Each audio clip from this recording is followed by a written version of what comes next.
In March, Barack Obama will become the first sitting US president to set foot on Cuba in more than 60 years. The presidential visit seen as a key next step towards bridging the half-century divide between the two nations. The president's judgment was that, number one, going to Cuba was an important step forward in signaling this new beginning between our two countries and peoples, and also importantly that going to Cuba could help enlarge this space that benefits the Cuban people. His visit will represent a step forward in the improvement of relations between Cuba and the United States.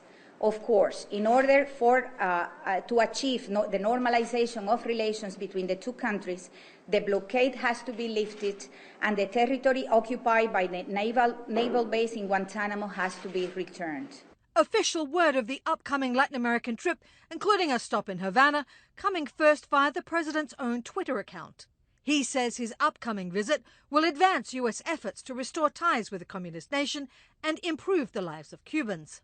Though Obama had long been expected to visit Cuba in his final year, word of his travel plans drew immediate resistance from opponents of warmer ties with Cuba, including Republican presidential candidates. You would like to think that they would kind of do something good, like free political prisoners, opening up freedom of expression, and all those kinds of things. And so, I'm disappointed in that. I believe that it would be much smarter, or would have been much smarter, to wait until they had a change in leadership, which has to be coming pretty soon because Raul Castro is 83 or 84 years old. At that time, you have a lot of leverage. Obama and Cuban President Raul Castro began to thaw relations more than a year ago. Since then, embassies have reopened and steps have been taken to restore commercial air travel.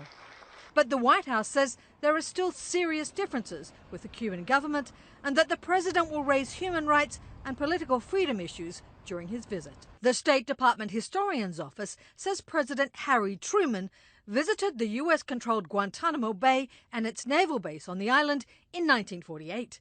And former President Jimmy Carter has paid multiple visits to the island since leaving office in January 1981. But not since President Calvin Coolidge went to Havana in January 1928 has a sitting US president been to that city. Obama's Cuba visit is planned for March 21st and 22nd. Tracy Brown, Associated Press.